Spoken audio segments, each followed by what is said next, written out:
It's all about the quality of the ball into the box. According to the official stats, he's 5'10", Gary.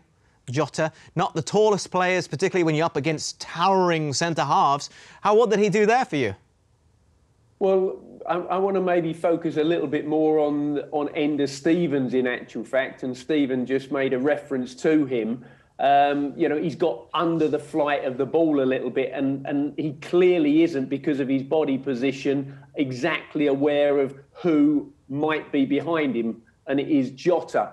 But I think when you talk about movement in the box, very often a really subtle movement is as much as you need. You know, as a striker, if you pick up on the flight of that cross really early and you've just dropped maybe 1 metre, suddenly you are very much favourite to win that ball. And in actual fact, again, coming onto a ball, it's easier to jump than as Ender Stevens was backing off, trying to jump when you're moving backwards.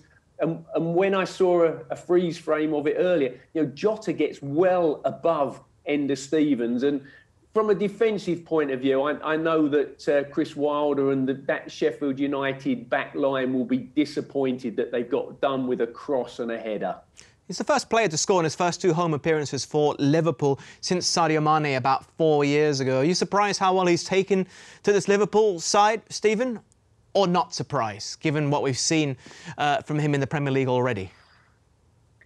Yeah, but I think the thing you have to remember is he wasn't a mainstay in the Wolves team week in, week out. He was a bit part player. He was a player who came on in games as well. He never really cemented his place down, and I think it raised a few eyebrows when he came into Liverpool. But then, when people saw the breakdown of the deal, they thought, yeah, well, he's an impact player. He can come off the bench. Straight away, he has an impact in his first game at Arsenal at home, and people suddenly sit up. Then Pep Lijnders starts talking about how his pressing is, his mentality. Then people start watching him in a different way and see why he's been bought into Liverpool and how he presses from the front and how dynamic he is. Against Ajax in midweek, when he came off the bench, his ball carrying and his retention of the ball was quite brilliant, and driving the team 40, 50 yards up the pitch. Again, an impact on the game tonight. So he's hit the ground running at Liverpool and looks real good value for money. And what he's given Liverpool as well is he's given them options off the bench, which is what they perhaps didn't have 1 or 2 years ago. And now they've seriously got options. And to break into that front three, or to make Jurgen Klopp adjust his formation, tells you exactly how highly he's rated at the club. What do you expect from him in the next 5 years? He is much younger than the front three, which we've become so accustomed to for Liverpool. 23 years of age, he'll be turning 24 in December. Do you see him being the main man for Liverpool, say in 4 years' time, 5 years' time, when he's what you expect would be peak age for a footballer? I think when you've got the calibre of Roberto Firmino, and then you've got Salah and Mane, you're learning from them day in, day out in training. When I look at players that have gone into Liverpool, how they've improved, I don't think there's many players who haven't improved. And don't just put all this down to Jurgen Klopp. It's his staff behind the scenes as well. A lot of work goes into the training ground. And I do expect him fully to improve. I think he will be the person who takes over from Sadio Mane in maybe 3-4 years' time. He came into that front line, and it's almost like the situation where everyone always spoke about Harry Kane at Tottenham. Well, you're coming in as backup. Well, he knew that he was joining Liverpool as backup, and he'd have to come off the bench and force his way in. More than happy to do that, but he's got plenty of time on his side, and he's looking like a valuable player to Liverpool already. When you say take over from Sadio Mane, what do you mean? Take over from Sadio Mane? In what sense? To what does he offer the team? Because he can obviously, perhaps even take over from someone like Salah, the way he's scoring the goals anyway.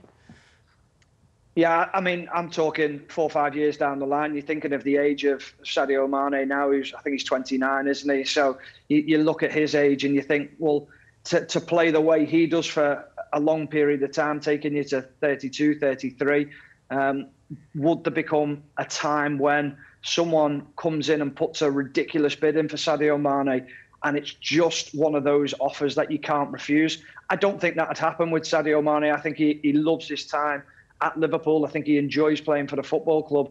But I think also what's so important is if you want to be the best and you want to challenge for European places, Champions League, and you want to challenge for the Premier League, you have to have that squad depth and you have to have that rotation. I think that's what Jota brings into this Liverpool front line. And it allows Klopp to rest at least one or two of the players, but having quality to come in and replace them. Overall, your final thoughts on Diogo Jota, Gary, and his impressive current form for Liverpool? Well, I think when you look at a player joining Liverpool on a 5-year contract, it implies that they're looking at him a little bit more for the future, and any immediate impact which he's had is a bonus. Because of that impact, I think it actually maybe gives a jolt to other players around him. Of course, Mane and Salah have been scoring goals for fun this season, as they tend to. But maybe it's inspired Firmino a little bit, possibly so. But no, I think that Jota, as Stephen has suggested, Jota will fit into the way they play, has fitted into the way they play, has already given them a lot, and I think he will further develop. So, it definitely has strengthened that Liverpool squad.